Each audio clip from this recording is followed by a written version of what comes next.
మరోవైపు ఉమ్మడి ఖమ్మం జిల్లాను వరుణుడు మరోసారి వణికించాడు. గత వారం నాటి అనుభవం ఇంకా కళ్ల ముందు కదలాడుతుండగానే కంగారు పెట్టించాడు. ముఖ్యంగా మున్నేరు మళ్లీ ముంచేసేలా కనిపించింది. చివరకు శాంతించడంతో అంతా ఊపిరి పీల్చుకున్నారు. ఖమ్మం జిల్లాలో పలు మండలాల్లో భారీ వర్షం కురిసింది. వాగులు పొంగి పొర్లడంతో చాలా చోట్ల రాకపోకలకు అంతరాయం ఏర్పడింది. తెలంగాణలోనే అత్యధికంగా మహబూబాబాద్లో 18.25 సెంటీమీటర్ల వర్షపాతం నమోదైంది. తల్లాడలో 12.6, ఖమ్మం అర్బన్లో 11.5, అన్నపురెడ్డిపల్లిలో 9.8, రఘునాథపాలెంలో 9.2, వైరా కొణిజేలలో 9, వేంసూరులో 8.7 సెంటీమీటర్ల వాన పడింది. కాగా కొణిజేర్ల మండలం పగిడేరు వద్ద రోడ్డు కొట్టుకుపోవడంతో ఖమ్మం, భద్రాద్రి కొత్తగూడెం జిల్లాలకు రాకపోకలు నిలిచిపోయాయి. బుగ్గవాగు ఉధృతంగా ప్రవహించడంతో లింగాల నుంచి డోర్నకల్ వెళ్లే రహదారిని మూసివేశారు. రఘునాథపాలెం మండలం చిమ్మపూడి కోయచిలక రోడ్డు తెగి ఖమ్మానికి రాకపోకలు బంద్ అయ్యాయి.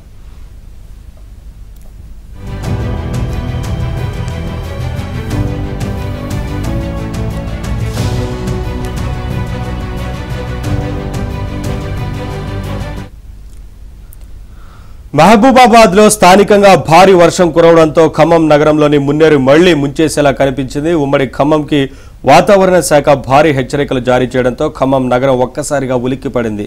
ఇప్పుడిప్పుడే కోలుకుంటున్న ప్రజల్లో ఏం జరుగుతుందోనన్న భయంతో హైటెన్షన్ నెలకొంది.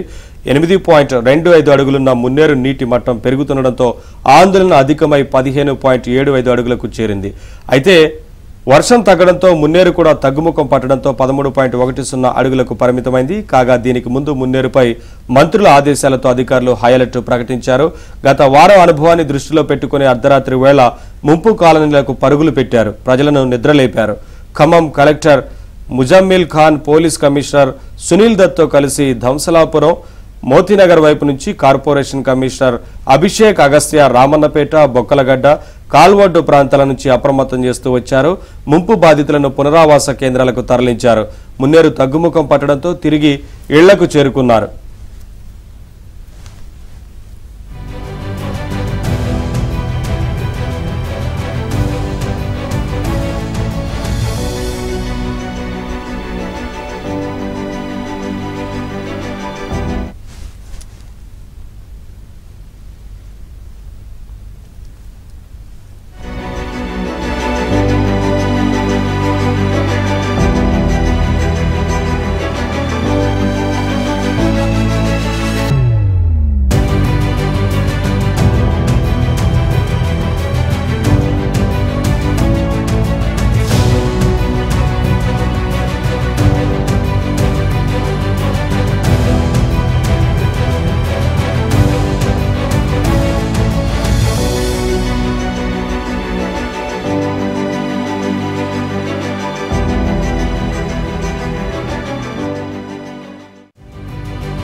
నాగర్ కర్నూలు జిల్లా తాడూరు మండలం సిర్సవాడ వద్ద ప్రవహిస్తున్న దొందుబి నదిలో పెను ప్రమాదం తుట్లు తప్పింది.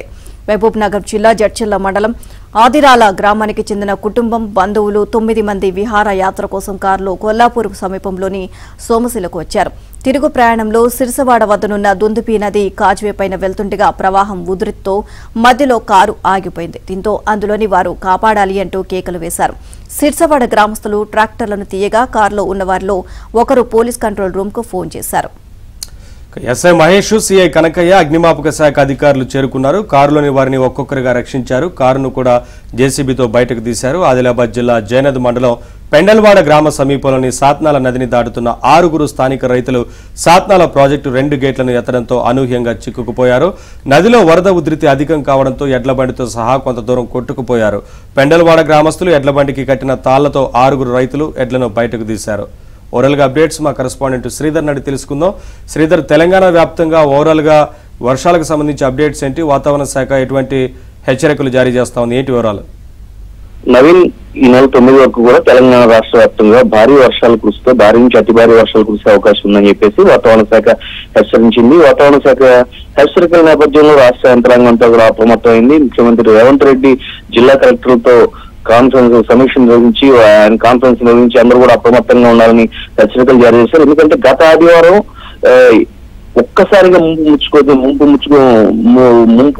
ముంచుకొచ్చి పడిపోయింది. ఒక్కసారిగా జలమయం అయిపోయిన అనేక ప్రాంతాలు, రాష్ట్ర వ్యాప్తంగా కూడా అనేక ప్రాంతాలు జలమయమై జన నష్టం జరిగింది, ఆస్తి నష్టం జరిగింది. గతంలో ఇప్పుడు జరిగినంత పంట నష్టం కూడా జరిగింది. భారీ విలువ సంభవించింది. దీంతో వేల మంది ఇళ్లు కోల్పోయి, నివాసాలు కోల్పోయి నిరాశ్రయులుగా ఈ రోజు నడి రోడ్డున మిగిలిపోయిన పరిస్థితి. రాష్ట్ర వ్యాప్తంగా కూడా 5,438 కోట్ల రూపాయల నష్టం జరిగినట్టుగా కూడా రాష్ట్ర ప్రభుత్వం ప్రాథమిక అంచనాకు వచ్చింది. దీనికి సంబంధించి కేంద్ర ప్రభుత్వం తెలంగాణ రాష్ట్రంలో జరిగిన విపత్తును జాతీయ విపత్తుగా ప్రకటించి తెలంగాణ రాష్ట్రాన్ని, తెలంగాణ ప్రజలను ఆదుకోవాలని చెప్పేసి ముఖ్యమంత్రి రేవంత్ రెడ్డి పిలుపునిచ్చారు. అంతేకాకుండా కేంద్ర ప్రభుత్వం వచ్చి తెలంగాణలో పర్యటించాలని చెప్పేసి ఆయన విజ్ఞప్తి చేసి ప్రధానికి లేఖ రాసి తెలంగాణలో జరిగిన విధ్వంసాన్ని కూడా ఆయన వివరించడం జరిగింది. దీంతో కేంద్రం నుంచి కేంద్ర మంత్రులు ఖమ్మం జిల్లాతో పాటు రాష్ట్రంలో పర్యటించారు. వ్యవసాయ శాఖ మంత్రి శివరాజ్ సింగ్ చౌహాన్ తో పాటు కిషన్ రెడ్డి, బండి సంజయ్, ఇంకా బీజేపీ సంబంధించిన ఎంపీలు కూడా ముంపు ప్రభావిత ప్రాంతాలు పర్యటించారు. వ్యవసాయ శాఖ మంత్రి శివరాజ్ సింగ్ చౌహాన్, బండి సంజయ్ ఖమ్మం జిల్లా మదర్ నుంచి ఏరియల్ సర్వే కూడా నిర్వహించారు. మదర్ నుంచి హైదరాబాద్ వరకు ఆయన వాళ్ళ ఏరియల్ సర్వే నిర్వహించిన తర్వాత ఖమ్మంలో పాల్గొని రైతులతో మాట్లాడితే రైతులు కన్నీరు మున్నీరులో కల్పిస్తూ వ్యవసాయ శాఖ మంత్రి కాలం నిలబడి ఆయన వేడుకొని కాపాడమని చెప్పేసి ఆయన వేడుకున్న పరిస్థితి మనకి ఖమ్మం జిల్లాలో కనిపించింది. ఆ తర్వాత వ్యవసాయ శాఖ మంత్రి హైదరాబాద్ ముఖ్యమంత్రి రేవంత్ రెడ్డితో ఆయన సమీక్ష నిర్వహించారు. జరిగిన నష్టాన్ని అంచనా వేశారు. రాష్ట్ర వ్యాప్తంగా జరిగిన నష్టాన్ని అక్కడ ముఖ్యమంత్రితో పాటు కలిసి ఆయన ఫోటో గ్యాలరీని కూడా తెలిపించారు. ఎక్కడ ఏ ప్రాంతంలో ఏ విధంగా ముచ్చుకొచ్చింది, ఏ విధంగా వరద ప్రవాహం కొనసాగింది, జనం ఎంత నష్టపోయారు, పంటలు ఏ విధంగా నష్టపోయిన దానిపైన కూడా ఆయన ముఖ్యమంత్రితో చర్చించారు. ఆ తర్వాత నిన్న కేంద్ర మంత్రి కిషన్ రెడ్డి కూడా ఖమ్మం జిల్లాలో పర్యటించి బాధితుల సహాయ చర్యలను పరిశీలించారు, అధికారులతో సమీక్ష నిర్వహించారు. కేంద్రం తప్పనిసరిగా ఆదుకుంటుందని చెప్పడం జరిగింది.